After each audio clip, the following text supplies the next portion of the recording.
Welcome to another episode of GeekOutdoors.com. So Dota Dragon's Blood is an anime series based upon the wildly popular Dota multiplayer online game, both Dota 1, which came out in 2003, and Dota 2, which came out in 2013, which this anime is actually based upon. And this entire game series was created by Valve, and this Netflix production is also in conjunction with them as well. And so for people who are fans of the series, this is probably a series that they were highly anticipating or maybe were surprised by. Now, I myself have never played Dota 1 or Dota 2. However, I do know about the game, and I've obviously seen it before as well as many other people have. And this story actually is a little bit different from the entire game series as far as I understand, but it takes a lot of elements from it as well. And so the general story is we have this dragon knight, his name is Devion, and he meets this other person named Princess Mirana. And them and a group of other people are actually basically in the middle of this battle for power, between the elves, the humans, dragons, and also other very powerful creatures, goddesses, and sorcerers. And so it takes this whole fantasy world and puts it in together. And in the mix, Devion actually becomes, I would say, part human and then part dragon. Okay, so that's kind of why it's called Dragon's Blood, or maybe it might mean something else, but there's also that struggle as well. And so that's kind of like the general overall story. Now, getting into the things that I did like about this series is just the overall story itself. Now, as I stated earlier, I've never played Dota 1 and Dota 2, so I don't really know much about the details of the lore and everything around it, but I really do enjoy these fantasy type series. And in this case, I think they did a good job for establishing this world of humans, dragons, elves, goddesses, sorcerers, mages, all types of stuff. And at the same time, if you've never played the video game, I think it would be fairly easy for you to kind of understand the world without having to know all the details. And so that's the first thing that I like, where the story, the world, it is built and it is explained to you. And at the same time, there's a lot of story to it, that can be told in later series as well. And so there's potentially a lot of depth because the whole video game world actually has a lot of depth to this world. There are a lot of characters, many things going on. And at the same time, the overall story, at least for me, it was interesting, especially as you go past the midway point where you learn more about Devion's dragon side, and then about Princess Mirana and the goddess and everything else. So that part I did enjoy.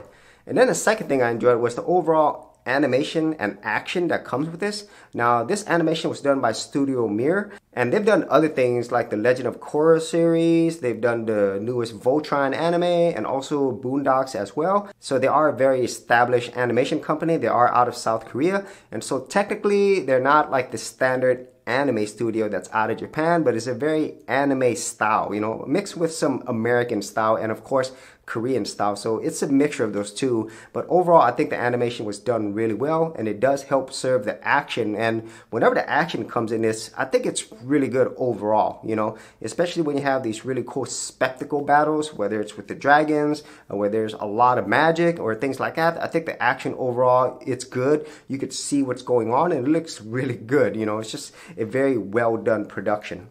And then the other thing that I did like was the overall acting involved in here. A lot of the voice actors and actresses here, they're very good. And especially there's some very well-known actors and actresses here as well. Specifically Troy Baker, who is basically Solid Snake. If you are familiar with the video game world, he's in this. And there's also Tony Todd, who plays the Invoker. And if you're not familiar with who he is, just think of the Candyman. And there's many other people as well. And so if you are the type of person who knows a lot about these voice acting for video game series, then you will appreciate this. And then overall, I think their acting was done, in a very good way, where it made the characters believable. And at the same time, they brought a lot of their own personality and strengths to it because of their acting abilities. So that's another thing. And then to go along with that, I did enjoy the characters overall. I really felt that, as the series went on, they became more interesting, whereas at the beginning, they were more like surface level, so I did appreciate that. And probably my favorite character out of all of them is probably the Invoker, I think his name is Carl the Invoker, which is a really funny name. And so even though he's this very powerful mage, sorcerer, whatever he is, there's a lot to him, and he plays a very important part in this entire series. And even though Devion and Mirana, they're supposed to be the main characters, especially Devion, because of the whole Slyrak dragon part of it, I didn't feel like he had as much depth as somebody like the Invoker. And at the same time, we also have the Goddess of the Moon as well. And so her and the Invoker, there's a lot of story there yet to be told. And then there's other characters, very powerful characters that you see brief moments of. So maybe on the next series, season 2 or whatever it might be, we'll get more out of that. And so those are overall the things that I did enjoy about the series. I think overall it is a very well made series. The story is interesting, and the action, I think, is really good overall. For serious YouTubers, check out TubeBuddy, the premier tool news at geekoutdoors.com. Get more done today by checking out the affiliate link in the description area below. Now, getting to the things that I didn't really like about the series is, even though I enjoyed the overall story and world building, if you're not familiar with the details of the Dota world, then I definitely think that there are a lot of things that can be missed. And at the same time, there's a lot of times when I'm watching this where I'm like, who are those characters? Why are they important? And why are these things happening? And so more often than not, that's kind of what took me out of it, because I wasn't familiar with the details of this world or these characters.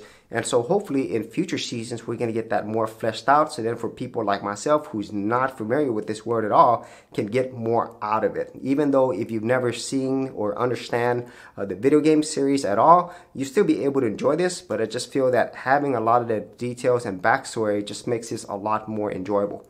And then second to that is the overall main character. Now, even though I did like the characters overall, and I felt that Devion does get more interesting midway through the series, he really wasn't the most interesting character, and even though he is supposed to be the main character, especially him and Slyrak, I just didn't really feel as attached or interested in him versus something like the Invoker or even Princess Mirana. I really feel like they had a lot more depth to him, and they became way more interesting than Devion. So once again, hopefully future series is going to make his character a lot more interesting and just shed a lot more light into what he's going through, along with the whole dragon side of things. And so those are my thoughts on Dota, Dragon's Blood. Overall, I think this is a solid series. Whether you are a fan of Dota 1 or Dota 2, or maybe you're just brand new to this and you enjoy this fantasy anime type stuff, I think you will enjoy it overall. And the animation style and action, I think it's just solid.